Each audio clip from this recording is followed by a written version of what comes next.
When I used to do seminars on how to become a champion, I would always ask people, why do you want to be a champion?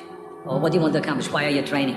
And they will, if a guy would get up and he would say, well, I want to train because I think that if I get muscular and, I feel like I'm getting the kind of definition, then I maybe can enter a bodybuilding competition. I said, sit down. Because if you think this way, you're going to be a loser. You're never going to make it because there's no maybe. You got to get up and say, I want to be a champion. And I do whatever it takes. The amount of hours it takes, the posing, the this, the that, the visualization, looking at training footage, looking at motivational books, reading this, whatever it takes, I would do. That's the answer I want to hear from you. You can detect right away those that are going to be shaky and that will fall behind and they will not go all the way, and those that are very hungry. And that hunger you have to develop because you have to create a goal for yourself, whatever that may be, a short-term goal and a long-term goal. And you got to go after that. And if you do not see it, and if you do not believe it, who else will? Experiencing pain in your muscles and aching, and just then go on and go on and go on, and this last 2 or 3 or 4 repetitions, that's what makes actually the muscle then grow, and that divides then one from a champion and one from not being a champion. If you can go through this pain barrier, you make it to be a champion. If you can't go through, forget it. And that's what most people lack, is on this having the guts to go in and just say, I go through and I don't care what happens. It aches, and if I fall down, I have no fear of fainting in a gym, because I know it could happen. I threw up many times while I was working out, but it doesn't matter, because it's all worth it. Everyone has a problem with time, but the day has 24 hours, and we sleep 6. Now, I know there's some out there that say, whoa, I need 8.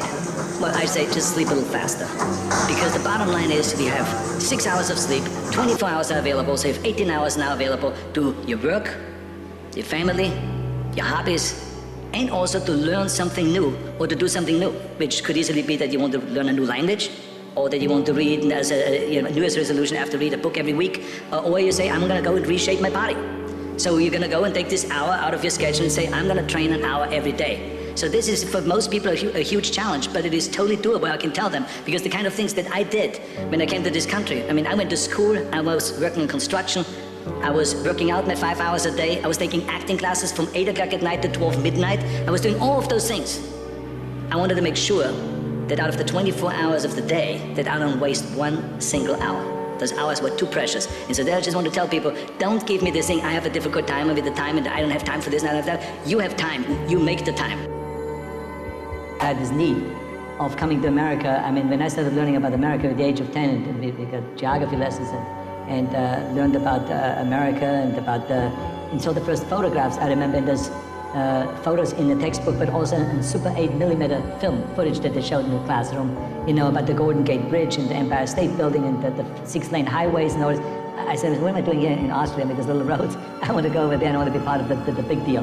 And so I had always this desire, and I felt like the only way I ever would get to America, because in those days it wasn't common that you buy yourself a ticket, that no one could afford that. So I had to kind of accomplish something big that takes me to America. And then when I read about this guy, Reg Park, who won Mr. Universe 3 times and then became a star in Hercules movies, and then was in Italy filming and then in Hollywood filming, I felt that could be the ticket. I should become Mr. Universe, I should become kind of a second Reg Park.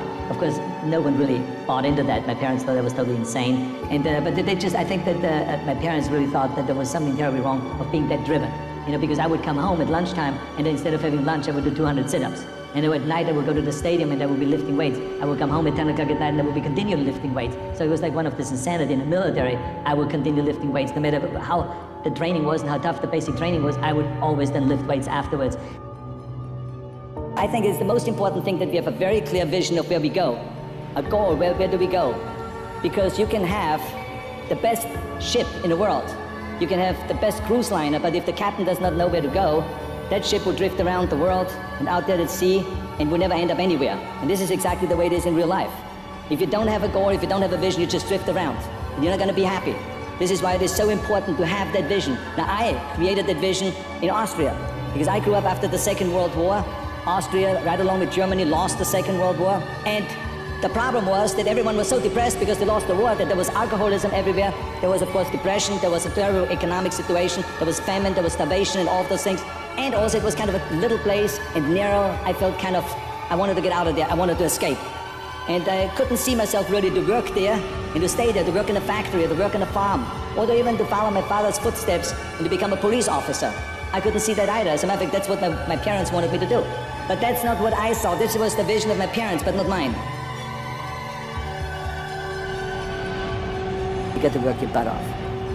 If you think that you're going to go and accomplish something really special and be the best in anything in the world, and you think you can do it without working, you make a big mistake. Because no matter what I did, if it was in bodybuilding or in acting or if it is in the political arena, it always took a lot of work.